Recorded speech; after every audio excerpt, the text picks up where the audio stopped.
好，好，哎，几个赶紧起来，我们都出了，快起来！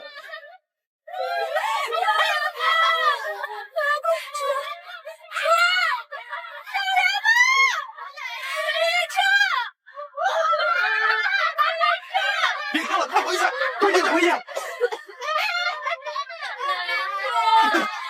疯了！这么大火，里面人早死了，我们还没看见呢，那你们也要扎进去，你们快别烧死了！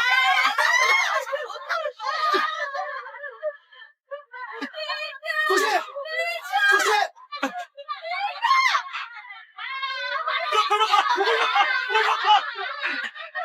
小心！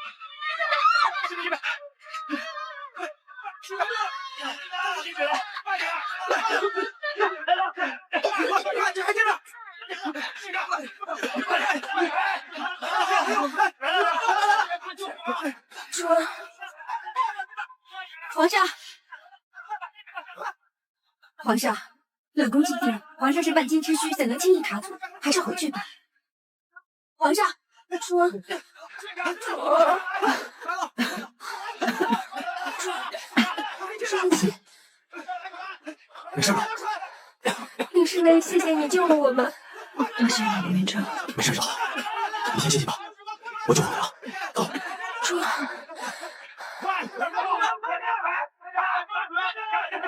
主，你没事吧？脚好好的就着火了。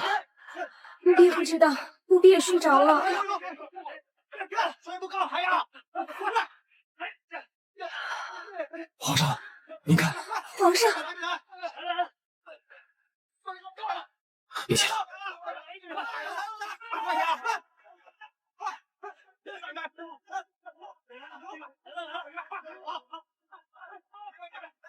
冷宫走水，人员都无事吧？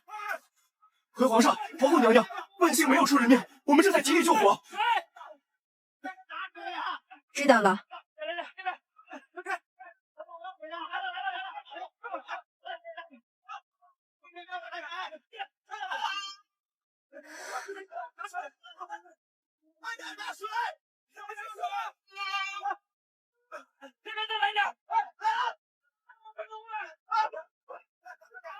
如意，你无事吧？回禀皇后娘娘，无事。无事就好。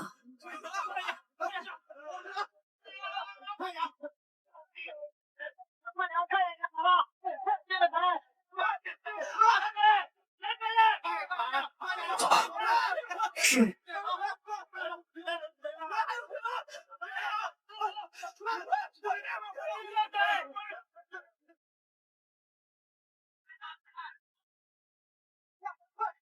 主儿，皇上他……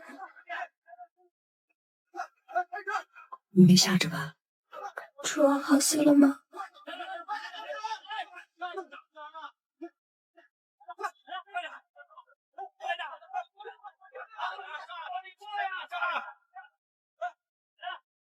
皇上，这场大火来得突然，冷宫虽无人烧死，但房屋损毁严重。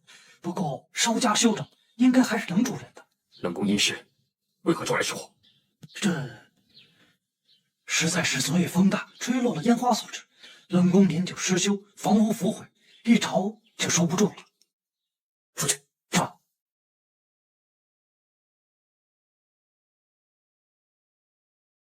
皇上，臣妾错了，臣妾有罪。臣妾只是想天重阳喜乐，并不是有意纵火呀。皇上，臣妾错了。皇上，贵妃因烟花飘然烧着了冷宫，再有进殿门外脱簪戴罪呢。你就没罪吗？当日朕怎么叮嘱你的？只要你护住如意的性命。如今他几次三番遭险，你怎么说？奴婢有罪。冷宫那边的2位侍卫尽心尽力，几次救了遗主儿，都是奴婢无用，低估了要害遗主儿的人。不是你低估了他们，是朕。朕以为如意进了冷宫，他们怎么也该消停了，绝不想愈演愈烈。那是不是借遗主儿出来？眼下借他出来，也没有名目啊。皇上，臣妾错了，臣妾有罪，皇上，臣妾错了。好了好了，大白天跪在这里像什么样子？让人看笑话。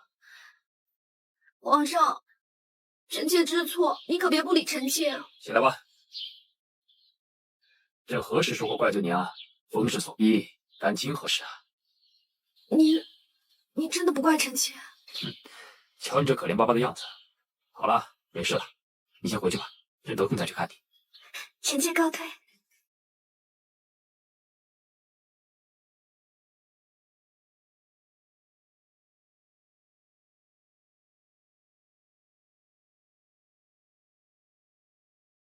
本宫忍耐了那么久，好不容易借着重阳烟火天时地利，结果还是让乌拉那拉氏活了下来。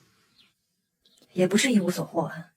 皇上一听说冷宫走水，即刻就派了水龙队去，可见皇上对冷宫那位有多着气呀。本宫一想起昨日他跟皇上说话的样子，就知道他心思还没有死。这种毒妇，咒死本宫的永莲，他死有余光。到底是谁救了他？左右不过就冷宫的侍卫罢了，本宫非得处置了他们。不可啊，皇后娘娘。娘娘细想，这冷宫才出事，即刻就处罚了侍卫。本来瞧着与您不相干的事，也被想到您头上了。皇上，要是再查下去怎么办？那咱们也没什么可怕的，即便真查，那也是圣贵人派人撒的火油，左右与咱们无关。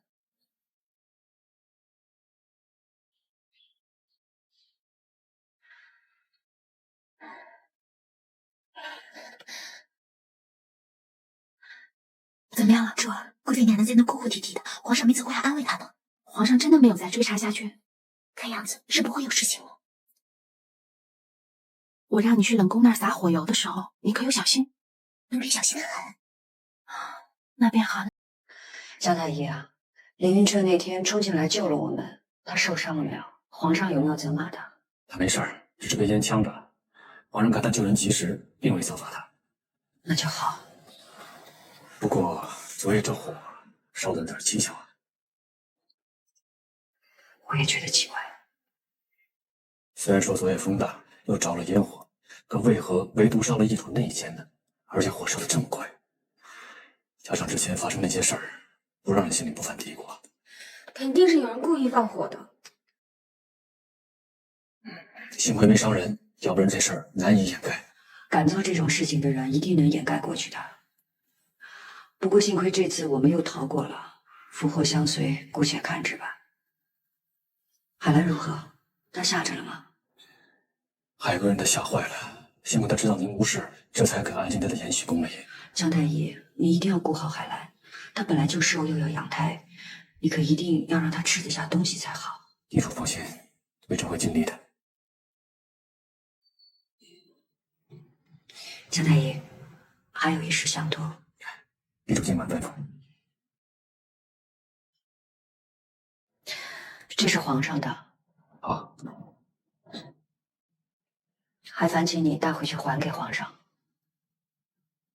冷宫不洁，容不下圣母。微臣明白。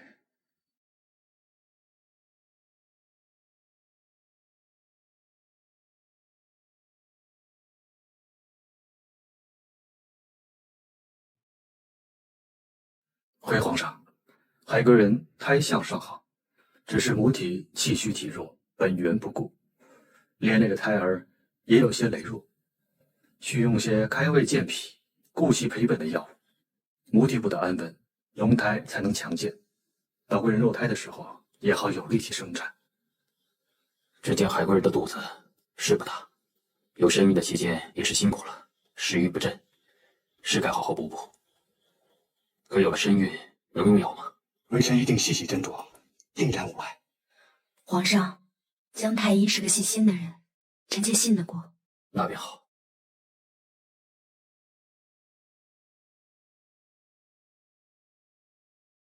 微臣刚才去冷宫请脉，冷宫的易主托微臣将此物转交给皇上。易主说，冷宫不洁，容不下圣母。皇上，可真是难为易主了。在冷宫那种阿杂地方，还能把皇上的衣物清洗得如此干净，都不知道小心翼翼地清洗了多少遍。李玉，端过来。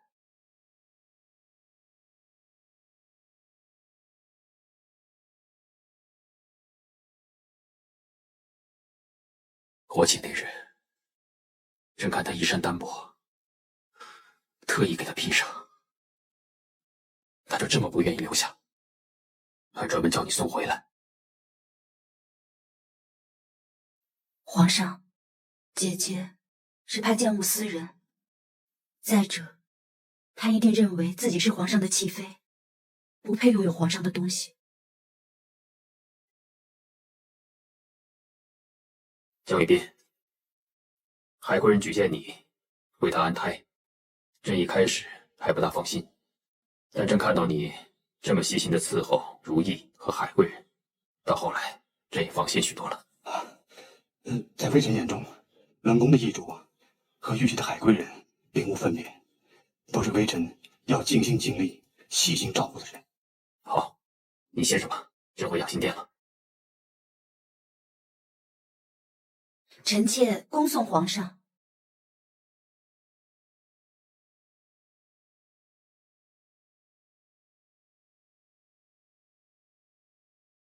江太医，东西呢？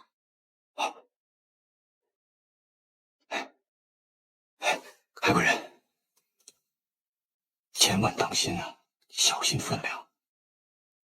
只要我按你说的剂量去使用，不会出问题吧？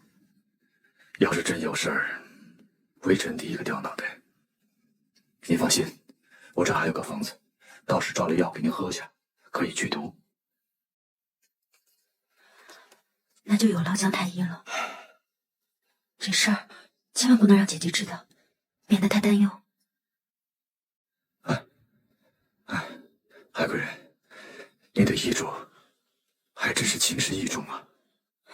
江太医对索溪也是情深意重，希望这件事能成，这样姐姐跟索溪就能够平安的出来了。按照分量去抓药，一丝都不能错。抓好药后，送去延禧宫，跟他们说3碗水熬成1碗，记住了吗？这小的明白。去吧。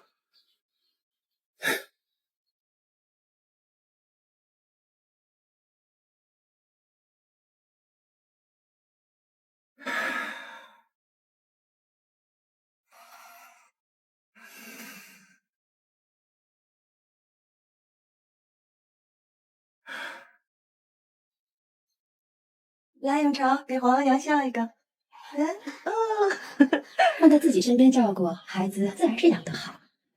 皇后娘娘，臣妾自知见识短，性子又急，怕教不好永成。若是皇后娘娘觉着与永成有缘，那臣妾愿把永成交由皇后娘娘抚养。本宫啊，也总是3病2痛的，怕是心有余而力不足。你就好好的抚养着永成，等海贵人的孩子一落地，也好有个伴儿。这怀胎10月，直到生产那日，都在鬼门关打转。希望海贵人能平安生子，可别出什么岔子。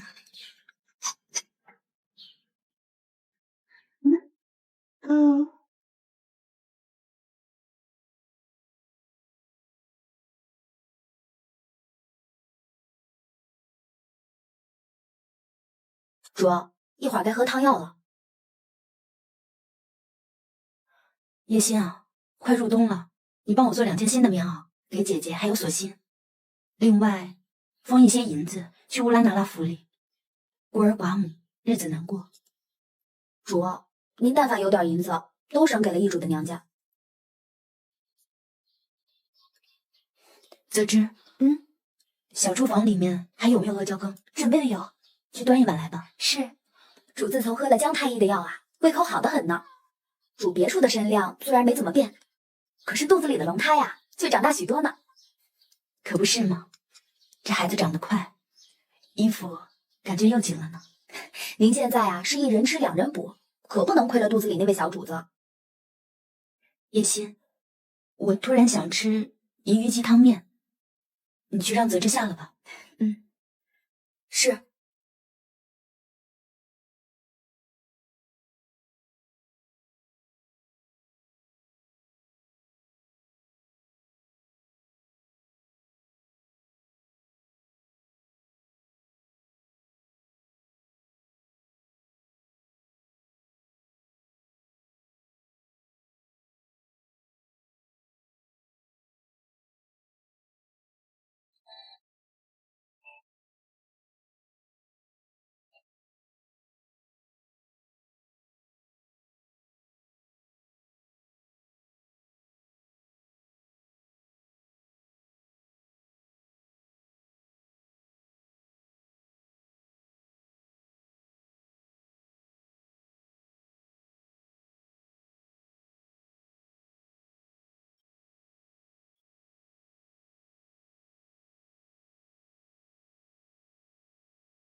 孩子，额娘已经很小心了，你别怪额娘。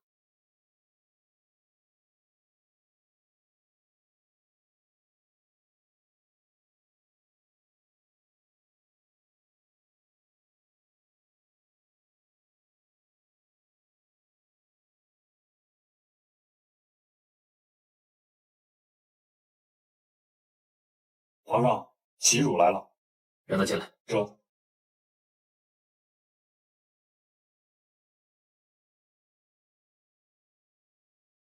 微臣恭请皇上圣安。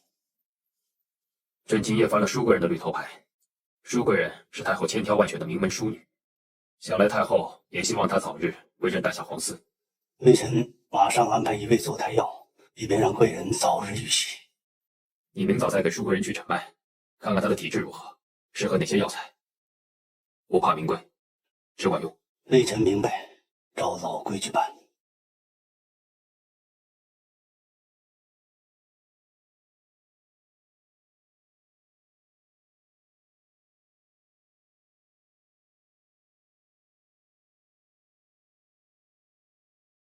海贵人，到底怎么了？啊，梅嫔娘娘，你看嫔妾嘴边生了那么多的臃疮，每每发热心悸，失眠又多梦。嫔妾找你来就是想问问，这是不是跟你当年的症状一模一样啊？倒是一模一样。乌拉那拉什不是进了冷宫了吗？怎么还会这样？嫔妾不知道，嫔妾好怕。别慌，先别慌。皇上驾到，舒贵人到。免礼，免礼，你歇着就好。朕让齐太医来替你瞧瞧。皇上，齐太医在。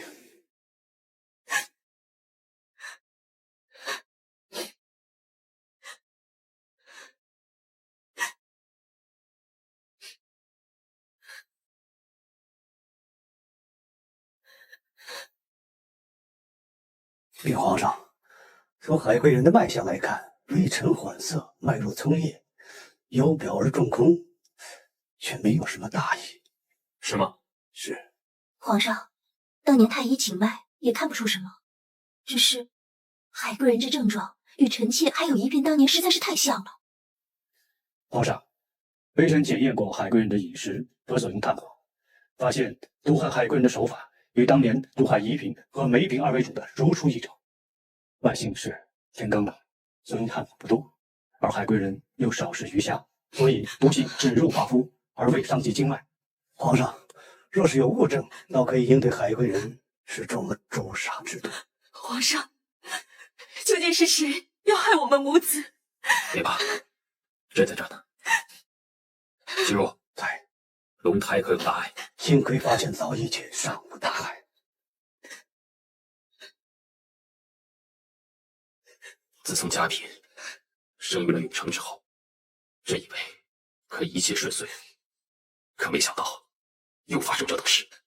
一定是有人要害龙胎，皇上，一定是有人要害龙胎。是谁？是谁要害我们？皇上，会不会是乌拉那拉氏？是不是他又要害人了？不会的，乌拉那拉氏还在冷宫里，小鹿子已经死了，小福子和小安子还被关着呢，所以不可能是他。皇上，究竟会是谁呢？臣妾也曾听闻当日乌拉那拉氏毒害皇嗣一事，如今究竟是乌拉那拉氏尚有同盟留在宫中，还是他只是为人所冤，而真正害人的人却一再用此手法谋害皇嗣？皇上，乌拉那拉氏被冤也不算是第一等要事，可是皇嗣不能含冤而死啊！若皇上不查清，还会有人受害。皇上，当年最有力的人证是盛贵人，恐怕这真相还落在盛贵人身上呢。盛贵人卖主求荣，可见品行不佳。倘若乌拉那拉氏真是被冤，这盛贵人怕是早已经被真正的主谋收买了。皇上，盛贵人甚是可疑。事情尚未查实，不要妄自揣测。海贵人，你安心养着。太医院的太医任你差遣，务必顾好皇嗣。其余的事情，朕自有定夺。咱们没堕海贵人的胎啊！是谁？是谁要学本宫当年的样子？所以奴婢害怕呀。那法子和咱们当年一模一样。别慌，反正不是咱们做的。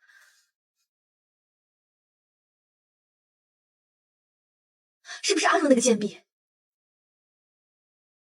他不敢，那会是谁呢？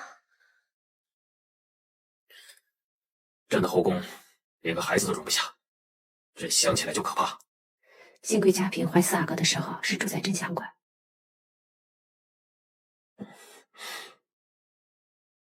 朕当年就该一查到底。皇上，许多事儿当年您就有蛛丝马迹，可是太后不让您查了。海贵人遇毒之事，你替朕传下去。当年没查明白的事情，接着查。是。